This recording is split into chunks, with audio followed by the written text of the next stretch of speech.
Supongamos que este rectángulo que tenemos en pantalla es un pliego de papel y lo vamos a llamar A0. Para que no nos estorben las letras, las colocamos más chiquitas arriba del pliego. Dividimos en dos partes iguales al papel por su lado mayor. A esa fracción se le llama A1. Si dividimos A1 en dos partes iguales, habremos encontrado a A2. Si seguimos dividiendo cada parte resultante, encontraremos los fragmentos llamados A3, A4, A5, etc.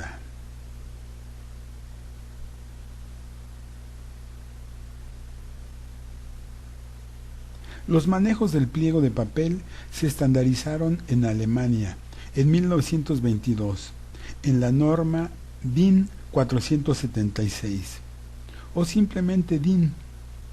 En 1975, esta norma fue la base para generar su equivalente internacional, la norma ISO 216, más conocida como ISO, y que se ha adoptado en la mayoría de países del planeta.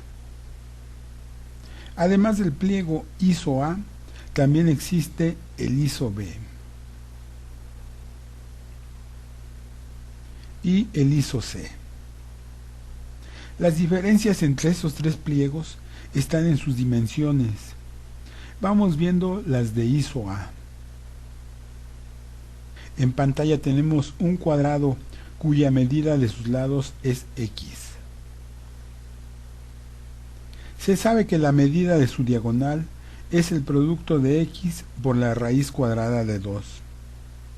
Llevamos la medida de la diagonal a la base del cuadrado y a partir de ahí generamos un rectángulo. A este rectángulo se le conoce como de proporción raíz de 2. Esta proporción fue la que se le asignó al pliego A0, decidiéndose que su superficie fuera de 1 metro cuadrado.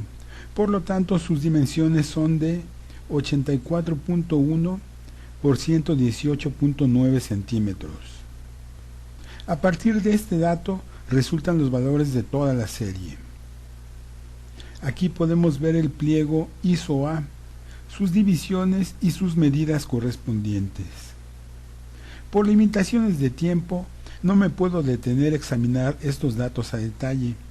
Si son de tu interés, te sugiero que vayas pausando el video, lo que te dará oportunidad de tomar nota. Un dato importante de este pliego ISO A es que el formato más usado de la serie es el A4. Antes de pasar a ver las dimensiones del formato de papel ISO B, veamos un concepto importante relacionado al promedio. Si quisiéramos obtener el promedio de 2 y 18, generalmente lo que hacemos es sumarlos y dividirlos entre 2. En realidad, a ese proceso se le llama media aritmética y se representa con una X con una barra horizontal encima. A este par de números también se les puede aplicar la media geométrica, que consiste en extraer la raíz, en este caso cuadrada, del producto de dichos números. Como podemos ver, ambos resultados son distintos. Si los números fueran 1, 3 y 9, el manejo es como se muestra. Para la media aritmética se suman los tres valores y se dividen entre 3. Para la media geométrica, los tres valores se multiplican entre sí y al producto se les extrae la raíz cúbica. Nota que el grado de la raíz corresponde a la cantidad de valores dados, 3 y 3. Estos son los tamaños del formato de papel ISO A. En función de la práctica, se detectó que para algunos usos el espacio entre dos tamaños consecutivos era un espacio demasiado amplio y se optó por colocar otros formatos intermedios para completar esos huecos. En su conjunto, estos nuevos papeles corresponden a la serie ISO B. Esta serie se formó extrayendo la media geométrica de un formato de la serie A del mismo número y el formato inmediato superior de la misma serie A. Por ejemplo, el B2 es el tamaño intermedio entre A2, que tiene el mismo número, y A1, que es el inmediato superior. Podemos generalizar diciendo que la serie ISO-B es la media geométrica de la serie ISO-A. Al extraer la media geométrica entre los formatos de la serie ISO-A, para obtener los de la serie ISO-B, sucede un efecto curioso. Aunque cada formato B se ubica en medio de dos A consecutivos, visualmente se da la apariencia de que un formato B está más cerca de su equivalente. Por ejemplo, el tamaño de B3 parece estar más cercano al tamaño A3. Para corregir este defecto, en Japón se generó una serie B alterna, llamada GIS-B. La obtención de esta nueva serie fue al aplicar la media aritmética a la serie ISO-A. Visualmente los formatos de GIS-B aparentarán estar en medio de dos A consecutivos, cuando la realidad es que están más cerca del inmediato superior. Recordémoslo, ISO-B3 está en medio de A2 y A3, y visualmente parece estar cercano a A3. En el caso de GIS-B3, aparenta estar en medio de A2 y A3, pero en realidad, por su tamaño, está más cerca de A2. Qué cosas, ¿no? Parece que todo se complica y aún no terminamos.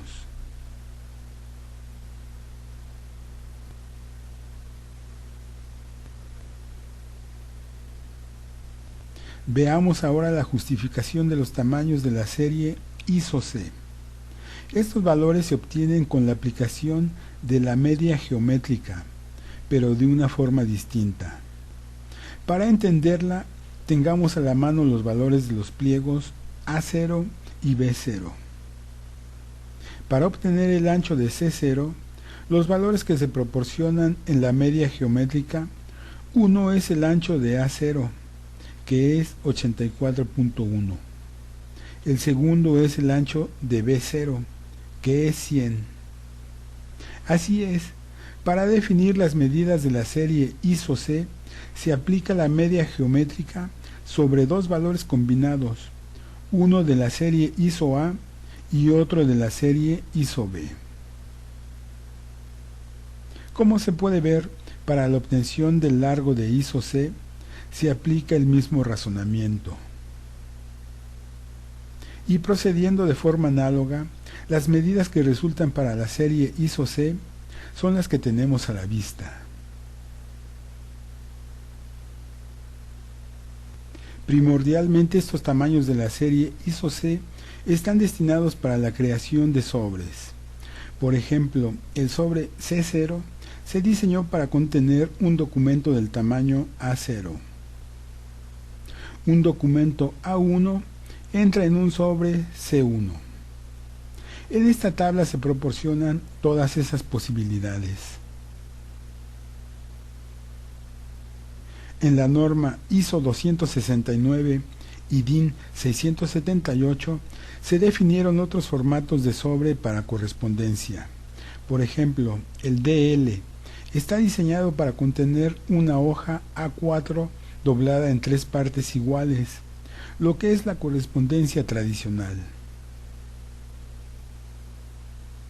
También se elaboraron otras series alternas a la A, la ISO-RA y la ISO-SRA. Ambas son para uso exclusivo en imprentas.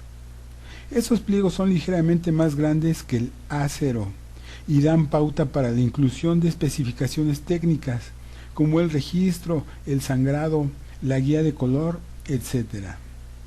Debido a que el ISO-SRA es un poco mayor que el ISO-RA, tiene mayor aceptación en el medio de las artes gráficas. Aunque la mayoría de países se han apegado a la norma ISO, aún siguen existiendo otros sistemas ajenos a esa norma, específicamente el sistema de medidas anglosajón, que se usa en países del continente americano, como Estados Unidos, Canadá, México, Venezuela, Colombia y seguramente en el resto de los países. Para aquellos que damos uso de estos formatos tradicionales, nos conviene tener bien ubicadas sus proporciones. En esta tabla están estas medidas y seguramente te es muy familiar hablar de un tamaño carta, de un oficio, un legal y a lo mejor no tanto el tabloide. Estos son los formatos que se usan en estas tierras, incluido este servidor. Bien, esta es la información. Antiguamente esta era de uso exclusivo de diseñadores y trabajadores de las artes gráficas. Con la apertura que la computación hace del diseño gráfico al público en general, todos estos datos le pueden ser de utilidad a cualquier persona. Tal vez no hay que dominarlos, pero sí ubicarlos, y ahora vamos a ver por qué. En este documento de Word vamos a la sección Configurar página. Aquí en la pestaña Papel y en la lista Tamaño de papel. Por omisión nos muestra A4, que ya lo conocemos. Aquí están sus medidas. Ahora vamos a abrir la lista y demos un recorrido por sus opciones.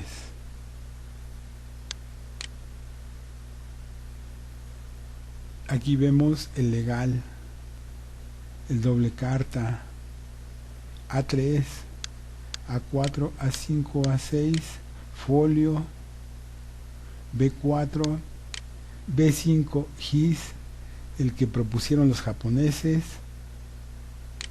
B6, B5 algunos otros. Estos sobres son algo desconocidos, estos sí los conocemos, el sobre DL. En fin, como podemos ver, ya no son familiares la mayoría de estos tamaños de papel. Sí, estoy de acuerdo que algunos nos siguen siendo muy extraños, lo que significa que nos tenemos que poner a investigar otro poco para saber a qué se refieren. Mientras tanto, aquí concluimos este videoapunte, Tamaño del papel, un tema rudo de la teoría del diseño. Espero que te sea útil y te recuerdo que en mi canal de los apuntes, entre otras cosas, puedes encontrar otros videos de diseño con un punto de vista profesional. Que tengas un buen día.